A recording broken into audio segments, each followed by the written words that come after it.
Good afternoon, everyone. I'm Neil Love from Research to Practice, and welcome to Current and Future Integration of Antibody-Drug Conjugates in the Management of Metastatic Breast Cancer. We're going to focus today on ER-positive triple-negative disease.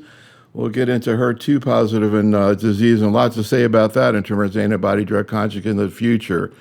We have a great faculty today, Dr. Aditya Bardia, from the UCLA Health Johnson Comprehensive Cancer Center, University of California, Los Angeles, and Dr. Adam Brufsky from the UPMC Hillman Cancer Center in the University of Pittsburgh.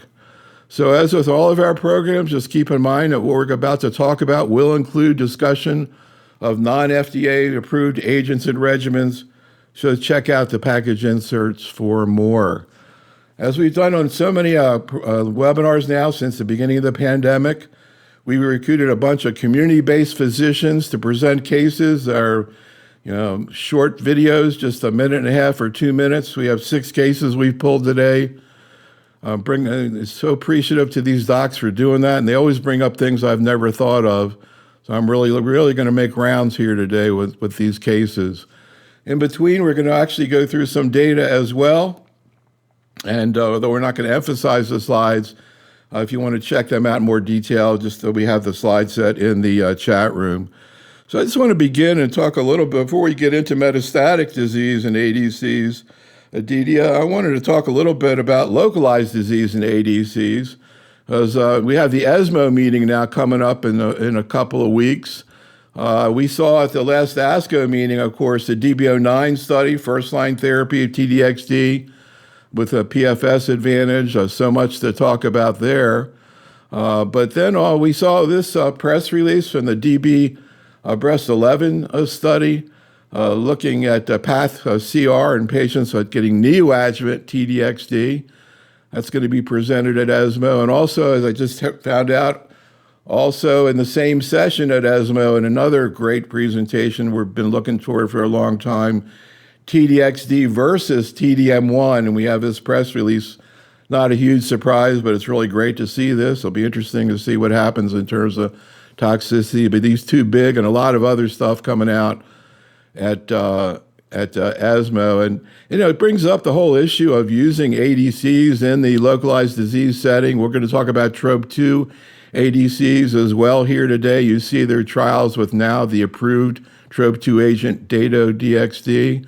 Also with sacituzumab, govitecan, another TROP2 ADC that we have trials going on in the neoadjuvant and the adjuvant setting. Also sac-TMT, a third is currently unapproved in the United States, TROP2 ADC. They have trials also looking at localized disease. And Aditya, I'm just kind of curious what you're looking for to see with some of these presentations. I guess one issue is when we start talking about, at least in terms of HER2 disease, localized disease, you're talking about people who have the potential to cure, although, of course, with post-neoadjuvant, is not the greatest prognosis. We do have the ILD issue. It'll be very interesting to see what happens there with these trials. Any thoughts about where we're going to be in the next 6 months and next few months, Aditya, in terms of ADCs and localized disease, and where do you see things heading in the future in that regard? Yeah, absolutely. We've seen success with ADCs in metastatic disease, and now we are seeing positive studies in the adjuvant, neoadjuvant setting as well. And in general, these ADCs are replacing chemotherapy. As we look at these study results, DESTINY-Breast05, DESTINY-Breast11, as well as the other studies, I think there are 3 important components we need to consider. The first is the population. So like for DESTINY-Breast05, it was patients who had high risk of recurrence, those who had positive lymph nodes at the time of surgery or at baseline did not have operable disease. So ensuring that we understand the eligibility criteria for these studies, it's not for everyone, but those specific patient population. And also looking at the control arm, like in DESTINY-Breast11, it was ACTHP that was the control arm. Often we use TCHP in the neoadjuvant setting. So these nuances related to study population, the control arm, are important to consider. The second one would be the magnitude of benefit as compared to the investigation arm versus the control arm. And then finally, the side effect profile, as you were reviewing, this is the curative setting. Pneumonitis is an important side effect to monitor with TDXT.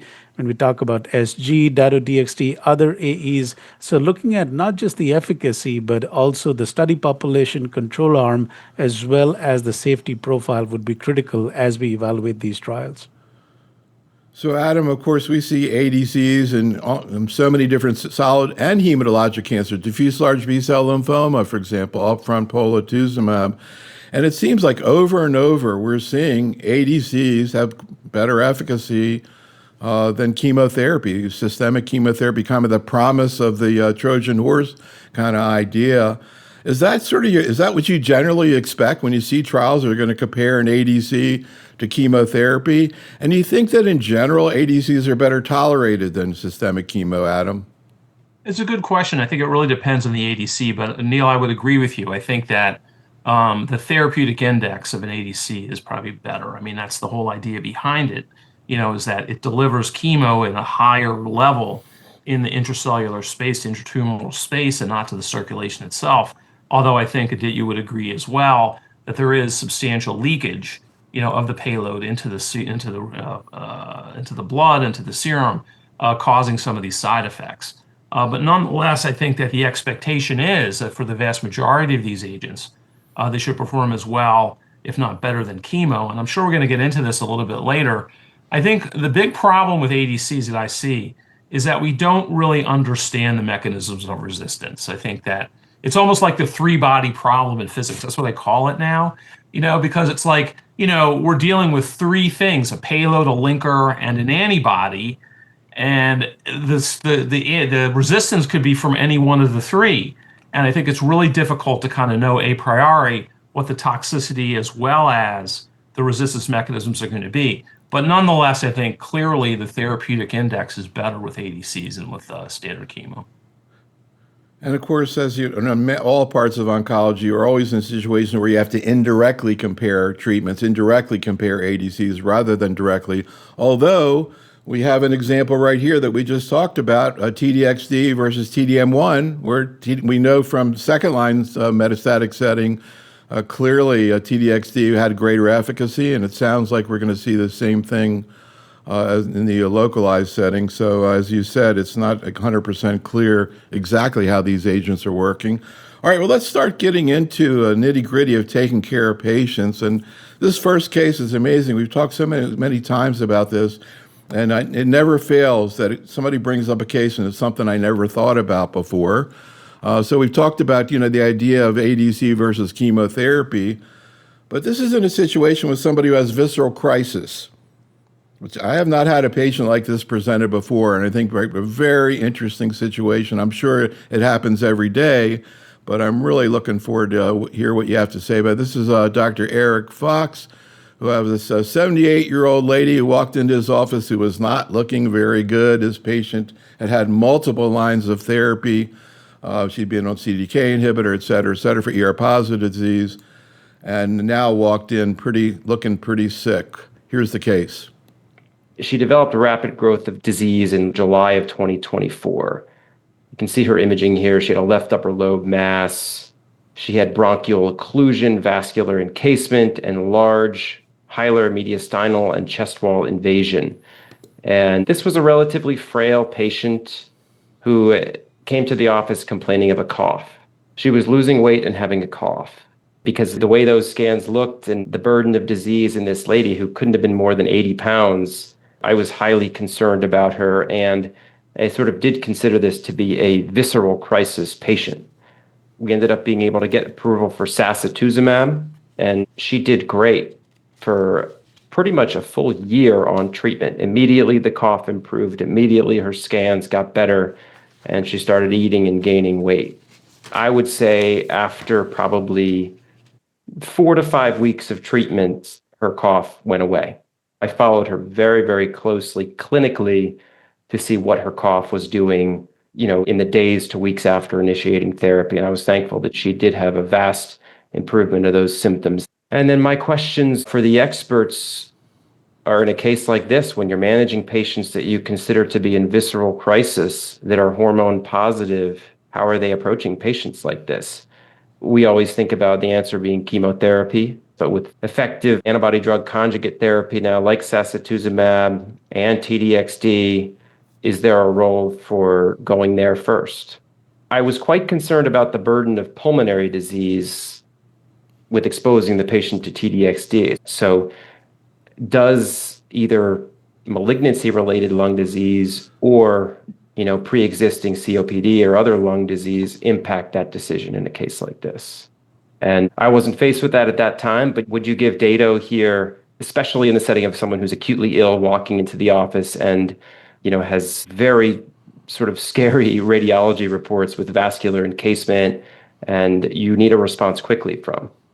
What's your experience been with sacituzumab? My experience has been fantastic, actually. The main thing was blood counts requiring GCSF. She never had a neutropenic sepsis or an admission to the hospital. She's had no GI toxicities, no skin toxicities, and that's generally been my experience with the drug. So, Adam, I was joking with the two of you that every single one of these cases is HER2 low, whether they got TDXD or not. I don't think HER2 zero exists anymore. I just never thought about the fact you have a really sick patient in front of you. This kind of almost reminds me of some of the stories that go back and forth, or trials looking at hormones versus chemo in patients like this. But now we're talking about systemic chemo versus an ADC in this situation. He even brings up the possibility of Dato, not just what he gave the patient, Sassy. Have you faced this situation, Adam, and any thoughts about it? So again, what I'm not clear from this case is what her prior treatment was and the pace of the disease before this. I'm assuming this was someone who had already been treated with a variety of anti-hormonal therapies and targeted agents, potentially like CDK4/6 inhibitor, maybe had a cycle or two of some sort of chemo, maybe capecitabine. Capecitabine, yes, capecitabine and a bunch of hormones. And now presents with visceral crisis. Yeah, it's a really interesting question. I mean, I think that I would agree that I would potentially move for an ADC here.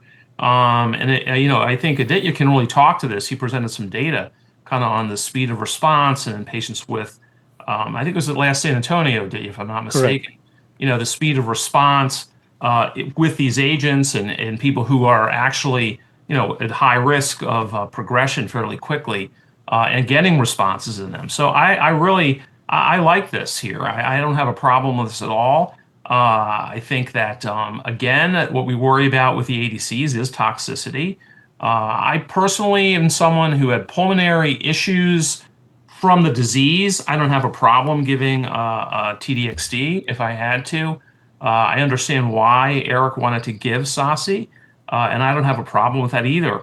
Dato, I can go either way. I think that's really, the big difference between the two is that there is a small incidence, and again, Aditya can talk to this better than I can, of ILD with Dato. And I think that that's why I think the choice of Sasi here is actually a good one. And I've had responses like this as well, with fairly substantial, not to the point of pulmonary collapse like this, but people with substantial disease in the lungs. I've had fairly nice responses with Sasi, like Eric has shown here. Aditya, any thoughts? I agree with what Adam has said. It's good that this patient received ADC. Whenever I'm thinking of chemo, that's when I think of ADC as well. So clinically, if I'm going to consider chemo, that's where ADC should be considered. You could have considered TDXD. The lung disease does not dissuade me because we've seen that from the lung trials and other studies that it's per se not a risk factor. If someone has COPD, yes. If someone does not have like normal lung reserve, that's a risk factor, but lung disease per se is not. But SG is very reasonable and good to see the response in this patient. What about the issue of speed of response, systemic chemo versus ADC, Aditya? It's faster. We've seen higher response rate as well as the time to response being shorter as well with ADC. For example, in Destiny Breast 06, the response rate to TDXD was 60%, while the response rate to capecitabine or taxane was 30%. So with ADCs in general, we see faster, more durable, and higher rate of responses. So let's just take a look at a few slides and we'll go on to another case. So Adam, of course, at this point, we're talking about TROP2 ADCs. As we mentioned, now there are 3 in play, 2 already approved in breast cancer.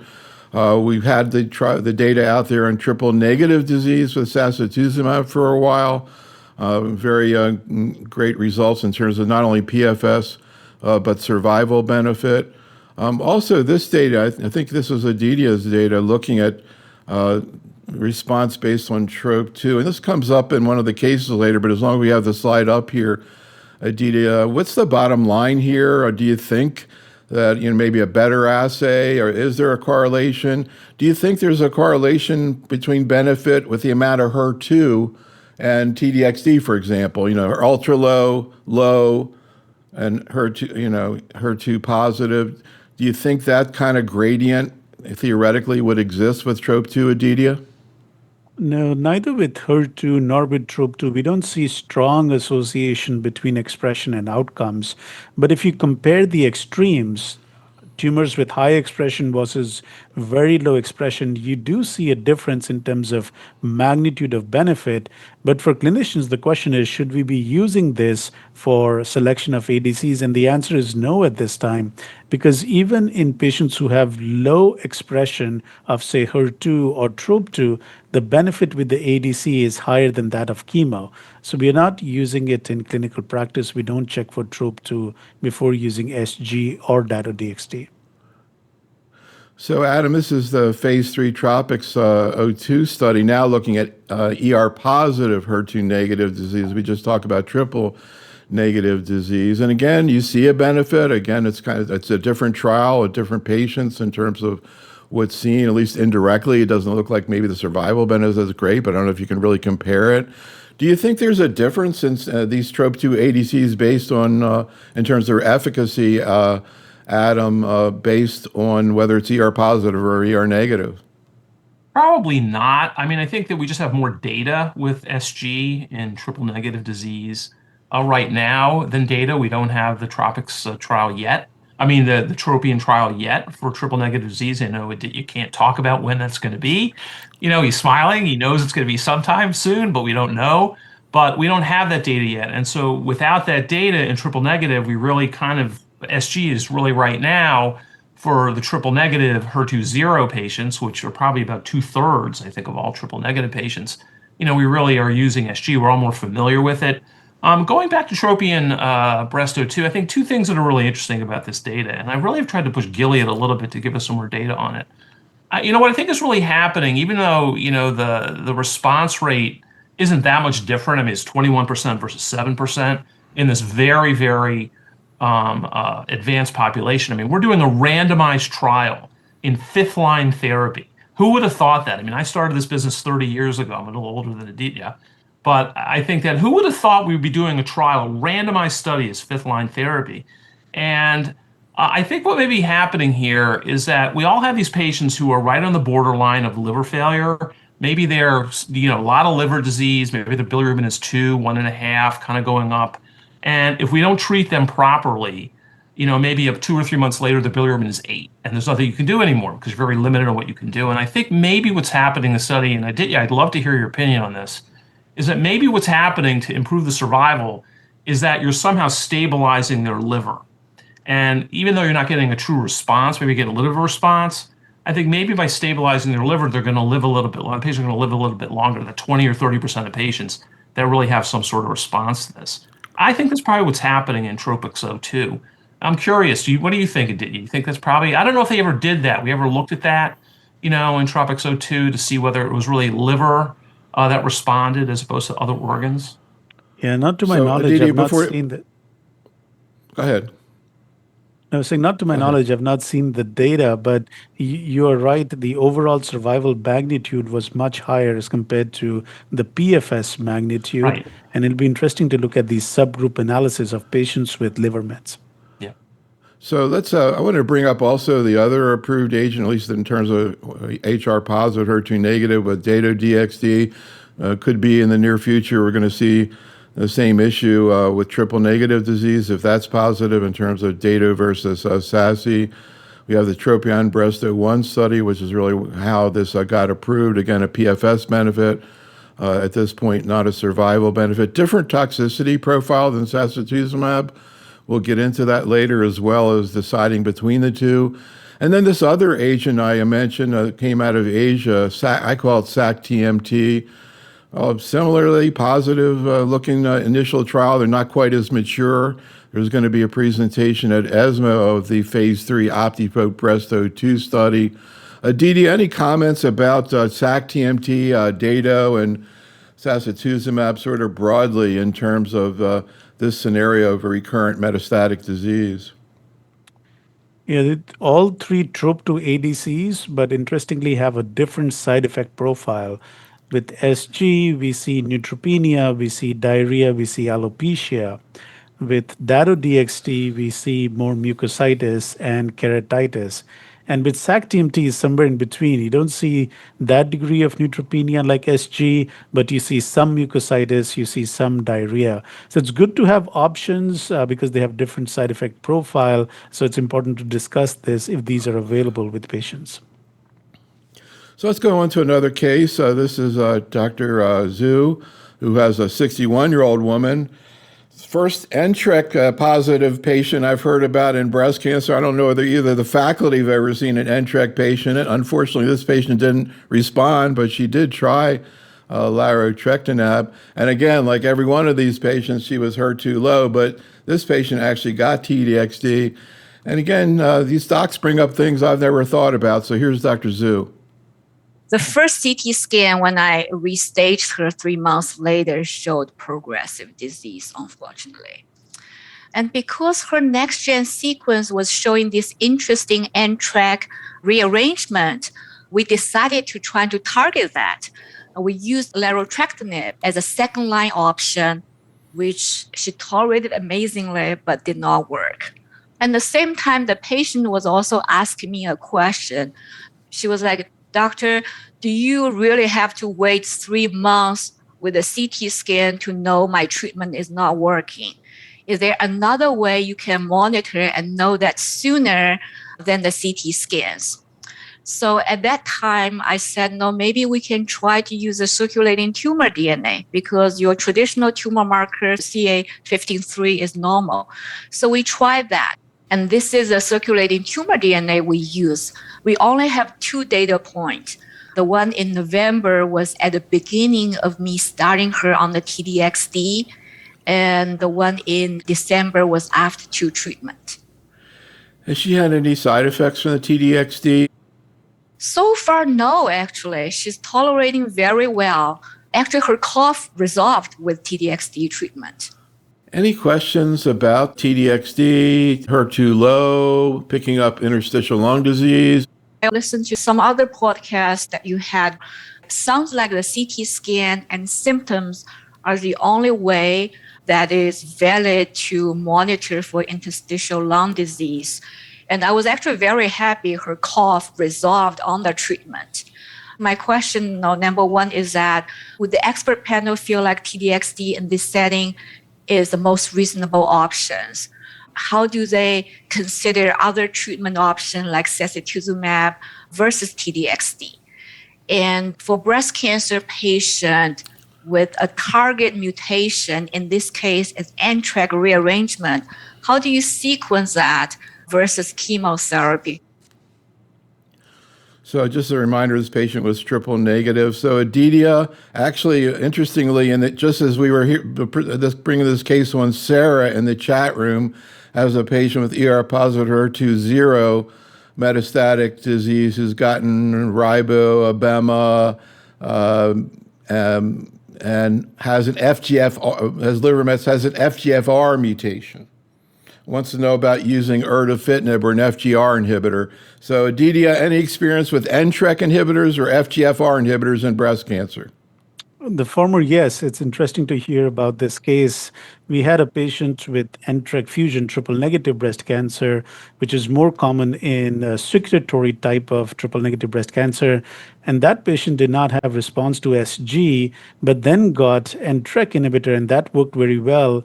And we have a case report that's published in Therapeutics Advances in Medical Oncology describing that case because the secretory carcinoma was missed by the pathologist.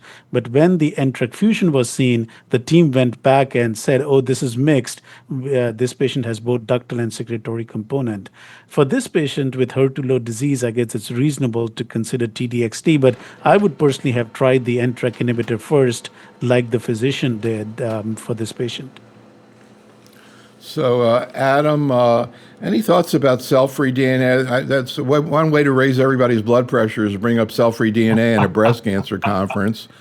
I'm surprised somebody in the chat room hasn't brought it up already, but what about this issue? I can understand, patients they were sitting there waiting for 3 months to get a scan. Maybe they're feeling worse. Maybe they're feeling better. What do you think about this idea of looking at cell-free DNA quantitatively, Adam? I think it's a good idea. I think that, again, we need data. Obviously, we're data driven. I think what we're trying to do in breast cancer in particular, sometimes it progresses slowly and patients have a lot of symptoms that you don't really see on scans, especially in breast cancer to bone. Bone is very difficult to image progression. And I think SERENA-6, which I think we're not really going to talk about today, it does show proof of principle that treating at ctDNA change, in that case it was circulating ESR1, but it could have been rising ctDNA, I think may actually be better than waiting for the scans. And what we're trying to do is a patient comes in with symptoms, we're trying to make the symptoms better, potentially make them live longer, but at least palliate them. And waiting for scans, if a patient obviously is feeling worse, coughing more, and the scans look the same, we may need some other way of measuring it. The issue is, for all of us in the breast cancer business, what the quality of the data is. And I think we're all very kind of, up in the air about this now. I think using this instead of tumor markers, like the physician did here, is an interesting idea. About a third of patients they have flat markers, and this patient did have flat markers, a CA15-3. And I think, following the levels is something that people have thought about doing. There are data out there, again, limited data, phase 2 data. There's really not a lot of randomized data to help us out.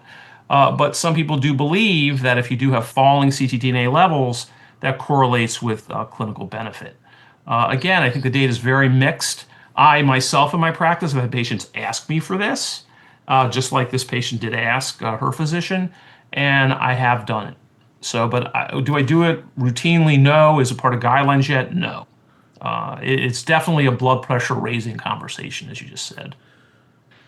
So let's just bring out the HER2 low data, because all these cases we're going to talk about today, again, we have TDXD versus TROP2 ADCs and other choices that have to be considered. Aditya, here's the data from last year's ASCO meeting 2024 that Dr. Srigliana presented, the Destiny Breast 06. We're not going to show the previous Destiny Breast 04, but here getting into HER2 low and ultra low. One of the questions that comes up about this is, what about the hormone receptor negative HER2 ultra low patient? Aditya, we had a patient presented on a conference we did a couple months ago who was HER2 ultra low but triple negative. We don't have the data. The patient had run out of options. Would you treat a patient like that? But the data looks very impressive. Indirectly, it looks like to me, it seems like the lower it is, the less impressive hazard rate, but I guess it's not exactly proportional. Pretty impressive waterfall plots. Anything you want to say about HER2 low in general? Aditya, would you use TDXD in a patient with ultra low hormone receptor negative disease? It's a discussion, so that would be off-label use of the drug. But if the patient is running out of option, I always say there's a difference between no data versus negative data. We don't have negative data to suggest that TDXT is not effective. We just don't have any data. But if we extrapolate from ER-positive setting, and if the patient is running out of options, certainly something to consider as an off-label use. So, quick case from the chat. We have the best chat room anywhere, faculty. And they have so many great things, I can hardly even get to all of them. Real quick, Adam Hassan has a 48-year-old woman, 3-centimeter tumor, 2 positive nodes, ER-negative, HER2 positive, gets TCHP, has a PR, but has residual disease, except it's now triple negative. Okay. Any thoughts? Yeah, I think most of us still treat that patient as if she had HER2 positive disease. And I think that, we follow the protocol. In that case, she would get HP to complete a year. I don't have a problem with that, especially with the PCR. It would be a worse, imagine if she had residual disease. She has residual disease. So she had, but you said, I thought said she had a PCR. No, PR and 1.5 centimeter residual disease. 1.5 centimeters of triple negative disease. I still would treat her with HP. I don't know if I would add. I mean, she's got TCHP. The only thing left that she would get that probably has any benefit at this point in time would potentially be AC if you really thought of her as triple negative. I mean, I would treat her with at least TDM1, although based on the data that may be coming out at ESMO with DB05, I may give her TDXD. And in fact, TDXD likely has benefit in triple negative disease, as we saw in this other case. So I think that I still would continue to treat her as if she was HER2 positive with TDXD to complete 14 cycles. That's what I would do. I don't know about Aditya, but I just, these patients that become, triple negative or change their phenotype, I don't think that necessarily we're obligated to change their therapy. At least that's my opinion. Incidentally, I heard something the other day, Aditya, I hadn't heard before. I'm curious what your experience is. Do you see ER levels drop when people are in SERDs? Yes. And does it come back up? Potentially, I guess it could over time, especially if they're getting chemotherapy. We were seeing this in neoadjuvant and window of opportunity studies as well with these oral SERDs, where you had a patient, core biopsy ER positive, gets 2 weeks of the SERD, and at the time of surgery is ER negative. And the question is, what should I do in the adjuvant setting? I would have otherwise used adjuvant endocrine therapy. So it does change with the use of these drugs. Okay, let's get to the question of the moment as far as I'm concerned, which obviously came out of the ASCO meeting. Dr. Teplinsky presenting the ASCENT-04 data, looking at Saci Pembro in the first-line setting. And a bunch of these people had cases like that since ASCO. It's been interesting talking about what to do. We know that at the ESMO meeting, we're going to see the companion study there looking at people who are PD-1 low, and just going to be sacituzumab versus chemotherapy. Press release says it's a positive study. We'll see how positive. Anyhow, Dr. Astrow has a 74-year-old lady who actually has triple negative breast cancer. Had a terrible time when she got neoadjuvant Keynote 522, developed a diverticular abscess. Couldn't complete the therapy, and then developed a metastatic disease, at which point he had already seen the data from ASCO and was given it a lot of consideration. Here's Dr. Astrow. I gave a Saci Pembro because I saw the ASCENT-04 data. I said, all right, let's try sacituzumab pembrolizumab. Now, I've had trouble getting insurance companies to approve this, but we were able to get approval in this case. And I think she had 3 or 4 cycles, and I've got a follow-up PET CT just actually last week.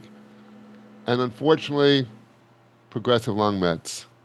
So the patient is devastated, and the question is there anything further I can do for this patient? I have Santa Garden, and she's got a significant PIK3CA, but she's triple negative. Could the faculty panel please address the role for Pembro or another checkpoint inhibitor for patients who have had Pembro or a checkpoint inhibitor in the neoadjuvant setting? If they progress and they end up with metastatic disease, what do we do? With the ASCENT-04 data, is it worth trying Saci Pembro? In this case, the issue was she seemed to be responding to the Taxol Carbo Pembro, and I just had to stop it because of toxicity. When can we use another immune checkpoint inhibitor if they've already had a checkpoint inhibitor as part of a neoadjuvant regimen like Keynote 522? So, Aditya, that was the first question I had as soon as I saw those data, because I don't think there were many people that had prior IOs in ASCENT-04, was what were you going to do when you have a patient? I'm curious in general how you've been thinking to do, what you thought about the trial in general. Were you, a lot of people that I talked to or wanted to use it, just as you just heard Dr. Astrow. Are you similarly enthusiastic about this as well as the trial coming up? And also, I think there's some data not very positive about PIK3 inhibitors and triple negative, but maybe you can educate us on that as well. Yeah, absolutely. It was great to see the results of ASCENT-04, which showed SG Pembro is superior to chemo plus Pembro. And you're exactly right. The proportion of patients who had received prior IO was pretty small. In general, when to reuse IO, we don't have a lot of data, but we would use what we do in oncology, which is, if the disease-free interval is more than 6 months or more than 12 months, then we can reuse the same agent. So if it's been a while since the neoadjuvant, adjuvant IO, is certainly reasonable to reconsider with the understanding that these antibodies hang around for longer than traditional chemotherapy. So if the patient has PD-L1 positive disease and got neoadjuvant IO, say 3 years ago, I would feel comfortable reusing it as long as the patient tolerated the IO well. Otherwise, the other option is to use them as single agent. We'll be seeing results of ASCENT-03 at ESMO, and as per press release, that's a positive study. And so it really brings up the question when we need IO versus not when we're combining these drugs with ADCs. And quickly about PIK3CA, the trial that looked at not a PI3 kinase inhibitor per se, it was an AKT inhibitor for triple negative breast cancer in patients who had PI3 kinase alteration. Capivasertib was negative. And in general, we've not seen a lot of efficacy of PI3 kinase inhibitors in triple negative breast cancer, partly because you have concomitant PTEN alterations, which causes resistance. So I would be much more enthusiastic about other agents in this setting. So, Adam, Dr. Teplinsky was pretty busy there at ASCO. She presented ASCENT-04, but also DB09, two ADCs, first-line therapy. And ASCO, we're going to remember for a long time. I think people are pretty familiar with the ASCENT-04 data. Anything you want to say about this trial? Does this motivate you to want to do this in general for your patients? From Adam, is this what you think is going to be your standard of care? Yeah, it does. The issue with this trial is there were 20 patients in ASCENT-04 that had prior. Again, a very small number that were randomized, and there was no difference. And again, very, very small numbers. It's 10 patients in each arm. You can't really say too much about that, but didn't seem to be any difference in those patients. Some of them had prior Keynote 522 like regimen, up to 2 or 3 years before. So it's interesting. I don't know what to do about someone who's had prior Pembro. I agree with Aditya that generally we wait 6 months to a year. If it's been 6 months to a year, we retreat.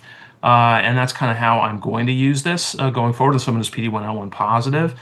Obviously, we're going to have the ASCENT-03 data in a few weeks at ESMO. And hopefully, this will get, obviously at this point in time, we have to be clear, these are not FDA-approved indications yet in the first line for either of these two regimens. But the assumption is that after ESMO, these will likely be approved by the FDA, and they will be available. And I will use an ADC up front, I think, for triple-negative breast cancer based on these data. So there are a bunch of other studies looking at ADCs and immunotherapy in the first line, as we've just talked about. This is the press release that's leading up to the ESMO meeting for the companion trial in PD-1 negative patients with sacituzumab. A couple other studies, Tropion Breast-02 as well as Breast-05, looking at Dato. And then again, SAC-TMT coming up as well. So we'll see. A bunch of this is going to be presented at the ESMO meeting. We're going to be doing a post-ESMO conference, and sounds like we better maybe increase the time to a couple hours or something. But anyhow, let's get into another case. We're going to kind of get into more granularity about this issue. And of course, the number one thing people want to hear about, which we have alluded to, but want to get into more depth, is sequencing, particularly in the HER2 low patient. Speaking of that, here's a patient of Dr. Agrawal, a 66-year-old woman with ER-negative HER2 low disease. She was treated with lumpectomy, adjuvant chemotherapy with doxorubicin, cyclophosphamide, followed by paclitaxel, radiation, and endocrine therapy, and then later had a recurrence which biopsy confirmed to be triple negative metastatic breast cancer with bone metastases and liver metastases. The HER2 was 1+.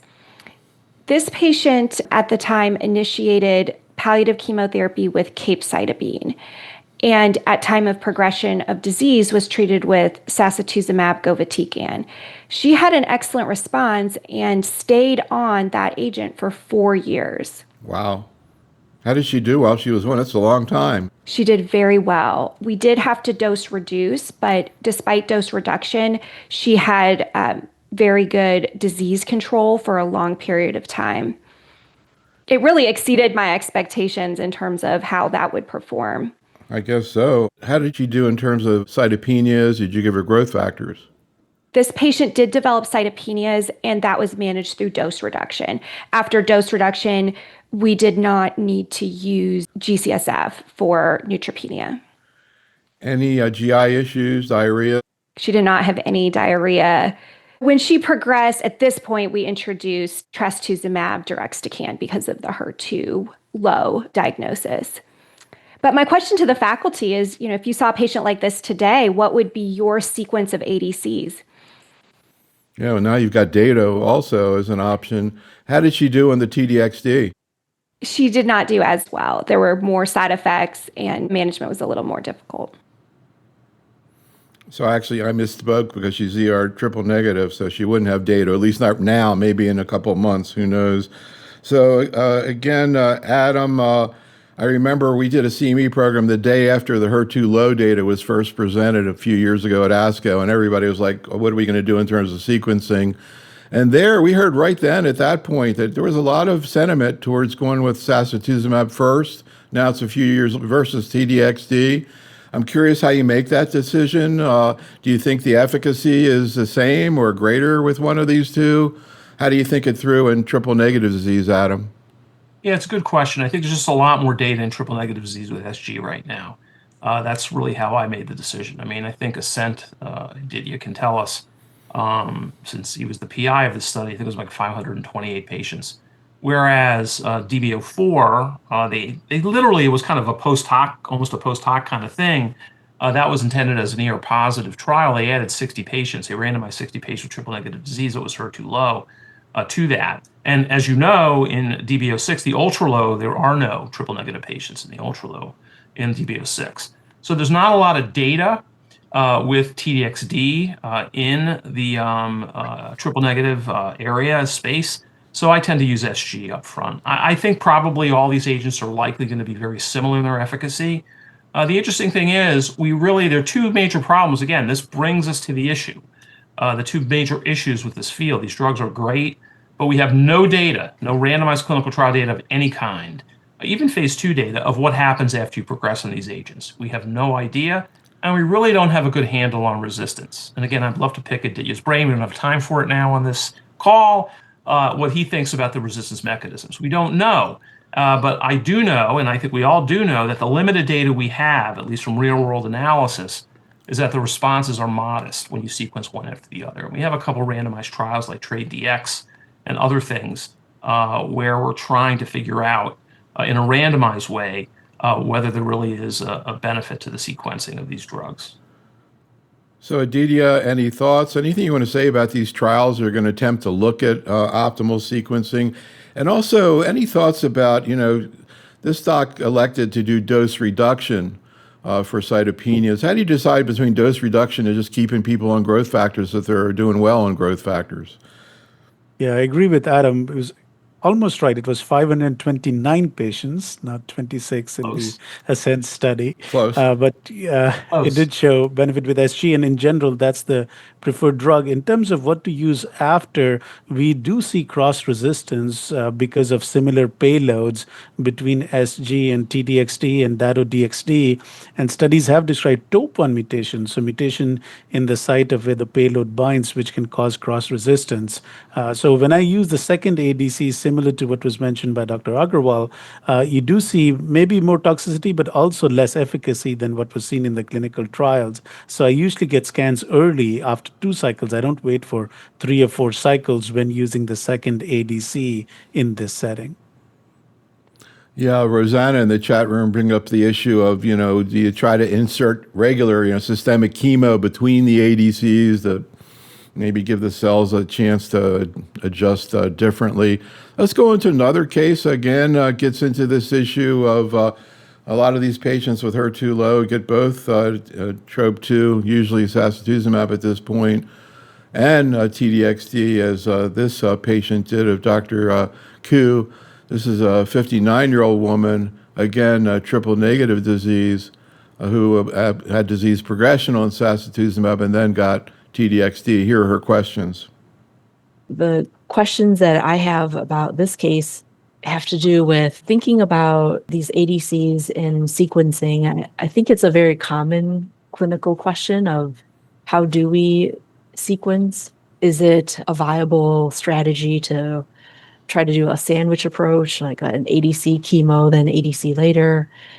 Do we just expect that we're going to run into a lot of these side effects we see, like cytopenias, and just try our best to manage, think about dose reductions from the get-go? I would think that in her case, I would have loved to incorporate ctDNA as a way to better assess what's going on, instead of feeling like we were doing trial and error and then waiting for 3 months for another scan. Would just love to be able to better predict that as we were going along. I'd be very curious to know how we can predict side effects from the get-go, because even though we have this thought of ADCs being novel, perhaps increasing our armamentarium of treatment options, it is still technically chemotherapy. And it would be interesting to do some type of like a prediction algorithm. Maybe that would be where AI comes in, like being able to create like a prediction signature based on a patient's multiple factors, and you put it together and see maybe they're not someone who's so appropriate for the risk of ILD from trastuzumab deruxtecan, for example. Maybe the bone marrow suppressive events are going to be more likely for certain patients just based on how their bone marrow indices already are. So, Aditya, we're seeing so many AI-driven initiatives. I don't know whether that's been done with toxicity of various agents. I thought her idea was kind of interesting. Can you put a bunch of factors in and give you an idea of like how much of a problem cytopenia or whatever might be?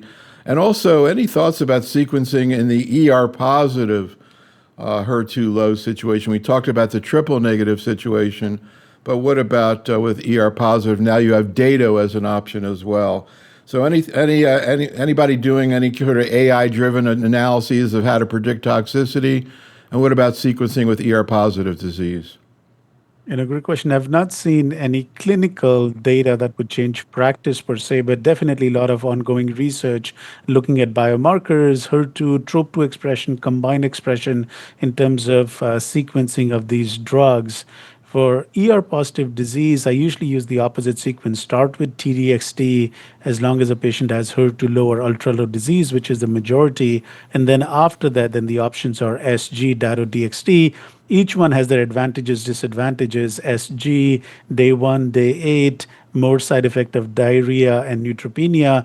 Dato-DXd every 3 weeks, but more side effect of mucositis and keratitis. So discussing with the patient. And then this chemo sandwich technique is interesting, whether you bring chemo in between ADC. I'm curious to hear quickly from Adam as well. I personally generally don't use chemo sandwich technique. I use them back to back. Adam? Yeah, I don't understand the science behind sandwiching. I mean, I'm assuming it's to allow the recirculation of the antibody or something like that. Maybe that's one of the resistance vectors. Again, yes, there are topo1 mutations and insertions actually in TROP2, but we don't really understand resistance to these agents. We do know that about a quarter of people will have a response of some sort, 25% will respond in sequence. We just don't know who those 25% are, 20% are. And I agree, maybe, now that we've gathered an enormous amount of data, we have large real-world databases, maybe an AI could help us out with this. I think it'll be really interesting to see what happens going forward. So we're going to go to one final case of a patient, of a doc I talked to, but I see in the chat room, Uzoma has a case where it said, this is a current patient, I'm stuck on what to do next. So you can help out this doc in a second. But first, I want you to hear about this 63-year-old woman This is ER positive or HER2 low, what we were just talking about. And this patient actually got TDXD. We're not going to get into it. I'm actually saved this part for another. When we get to the webinar on tolerability of ER agents, Aditya. But interestingly, this lady, she said, oh, she was on capi fulvestrant for 3 months, didn't do very well, had a lot of hyperglycemia.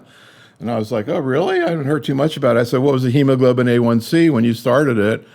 And this patient who had not previously been diagnosed with diabetes, hemoglobin A1C was 7.2. And then she got the capi and all hell broke loose. So we'll get into more about how to handle that. We're thinking about doing diabetology 101 for oncologists because of cases like this. Let's hear what happened with this patient. Patient is currently doing well on TDXD and has had a good response to therapy so far. And what kind of toxicity tolerability issues have come up? So she's done really well with it. She actually has not required a dose reduction at this point. She's around cycle 6 of TDXD. She's had no evidence of ILD and a little bit of fatigue and nausea, but which are manageable with supportive therapies. I think the really important point is how we think about that next line of therapy. There's a lot of discussion about whether to follow DESTINY-Breast06 or to go first to chemo, as that does tend to be better tolerated. We're thinking about capecitabine. So I'd be interested to hear from the faculty how they are thinking about this line of therapy, specifically chemotherapy or TDXD, based on the DESTINY-Breast06 data. At the time she was treated with the TDXD, did she have symptoms from the disease? Did she have a lot of disease? She had some more disease compared to when we switched her to the capi, but she was having some bone pain from the disease, asymptomatic from the disease in the lungs. And the reason that we picked TDXD for her was that she really wanted as fast of a response as we could get, and we felt that this might be our better option to start with. So what happened to her bone pain once you started the TDXD? So she's had a little bit of improvement in the bone pain. We did have follow-up scans that show an improvement in that area on her scan, so she is feeling better. She, again, dealing with some fatigue and nausea, but very manageable. So I want to get to the case from the chat room, but Aditya, in what situations, if any, would you like to use TDXD before capecitabine? This patient needed a response. Yeah, in general, patients who are symptomatic, patients who have visceral disease, patients with liver metastases, in all those settings, in general, I would prioritize TDXD based on DESTINY-Breast06. And the opposite, if someone has bone-only disease, that was only 3% of patients in DESTINY-Breast06, and maybe in that setting, asymptomatic bone mets, capecitabine could be reasonable drug to start with. All right, Adam, here's a case that the doc would like some help with. 37-year-old woman with widely metastatic and symptomatic, triple negative, but IHC2+, so HER2 low, diagnosed in the 3rd trimester of the 2nd pregnancy, PD-L1 80%, TMB 23, HRD positive, but no genetic abnormalities, delivered the baby, no response to pembro carbo gem, and also progressed after sacituzumab. She wants to know what's next. Would you consider TDXD in this situation? What about a PARP inhibitor based on her HRD positivity? So the first thing, there's a lot. This is a tough case. This is a very, very tough case. I think a lot of us, and I'm curious what you would say, would probably try TDXD. Not expecting a huge response, but I think that's probably most people's next move. I think that, again, only 20-25% of people will have some sort of response at ADC after ADC. She's already been through the best chemo we have, carbo gem and Abraxane. Carbo gem and pembro, as well as Saci. You could maybe get away with single agent chemotherapy, maybe with a taxane. I didn't hear her getting a taxane. She hasn't had that yet. That could be a possibility, or Ribulin. But I think that in terms of the HRD positivity, right now, I would not treat someone with a PARP inhibitor based on HRD alone. I think that still we have no data on that yet. Hopefully one day when we get a better HRD assay, we'll have better data for that. I would not treat it with a PARP. I think most of us likely in this young woman would reach for TDXD, but I think single agent chemos of some other side would be the other alternative. That's how I would manage this. Aditya, any thoughts? I agree. It should be remembered that TDXT has deruxtecan, which does, have activity if there's alteration in the HRD pathway. And we saw this at ASCO that in patients with germline or somatic BRCA mutation, the activity of TDXT was higher. So I would feel comfortable using TDXT as mentioned by Adam. So another issue, I was mentioning the fact that all these docs, nobody had a HER2-0 patient. Another thing that was kind of interesting, I was mentioning to the faculty before, is just tremendous concerns about ILD with TDXD. Really has gotten into people's head, and I think justifiably now, particularly now we're talking about using a localized disease. But I'm just curious, Aditya, how do you view, for example, Dato-DXd, and would Dato be a consideration? Would you ever consider Dato in a patient who had prior SASI, like this patient that came from the chat room? And to what extent does Dato cause ILD? I think you mentioned it as a side effect, but it seems much less than TDXD. You hear about the HER2 receptors in the lung. How much of an issue of ILD is it with Dato? Aditya, any thoughts about this case? Would you ever use Dato after SASI? The answer is yes. And there's data from the phase 1 study where patients who had received prior SG, there was activity with Dato-DXd. So I would consider that when we are running out of option. The incidence of ILD is lower than TDXD, but it's not zero. Studies showed 2 to 4% risk of ILD as compared to 10 to 15% with TDXD. All right. Well, it's been a very quick hour, one of the quickest ones I can remember in a while. And I really appreciate the docs who gave us cases here today. We've presented literally, I think, close to 5,000 cases now since the pandemic.